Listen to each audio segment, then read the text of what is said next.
This is a story about Arry and Bert, the Diesels.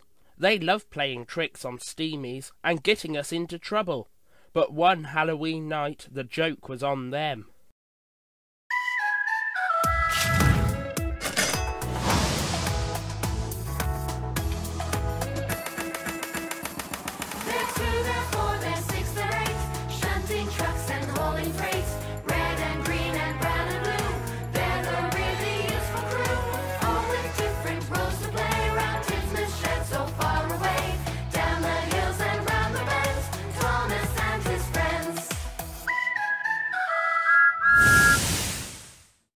The ghost engine.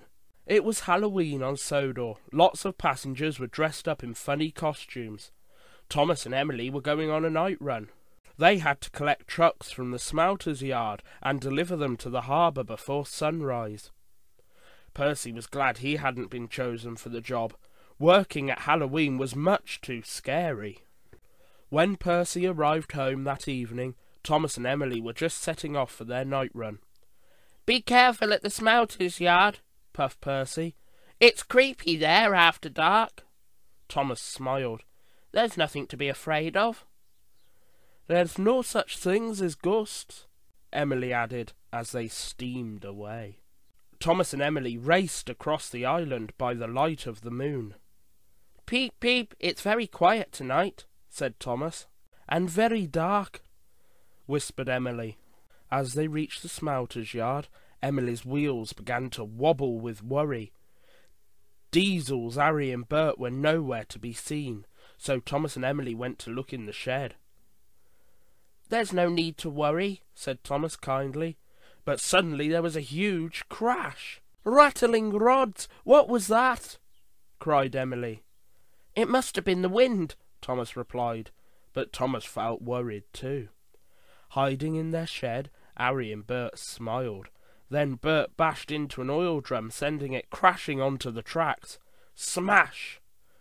Thomas and Emily nearly jumped off the rails. Next, the two Diesels began to wail like scary ghosts. "Whoa!" "Cinders and ashes!" Thomas gasped. "This place is haunted!" Emily steamed ahead. She wanted to fetch the trucks and get out of the yard as quickly as possible. Emily spotted the trucks inside an empty shed, but a white sheet hanging from the ceiling caught on Emily's funnel and covered her. "Fizzling fireboxes!" cried Emily. "A ghost has got me!" All Thomas saw was a ghost engine coming towards him. He forgot about the trucks and whooshed away, with Emily the ghost chasing behind. Outside, Arry and Bert were waiting to tease Thomas and Emily for being scaredy engines. But when they saw Thomas being chased by the ghost engine, they were scared too. "Help!" cried Arry. "There really is a ghost!" Arry and Bert rolled away as fast as their wheels would carry them. Thomas and the Diesels raced to Tidmouth sheds, followed by the ghost engine. Thomas blew his whistle loudly as a warning. "Peep, peep, help! There's a ghost engine after us!" he cried. The engines all gasped when they saw it coming. Just then, the corner of the sheet caught on a signal, and Emily steamed out from underneath. "That's not a ghost, it's just Emily!" Percy peeped. Thomas, Arry, and Bert felt very silly. Emily was glad there was no ghost after all, too. The Fat Controller was cross when he heard about all the trouble that the Diesels had caused. "You two will take the trucks to the harbour," he told Arry and Bert. He turned to Thomas and Emily. "Now we know there are no ghosts, we can all go back to sleep." The little engines had never been happier to roll into the shed.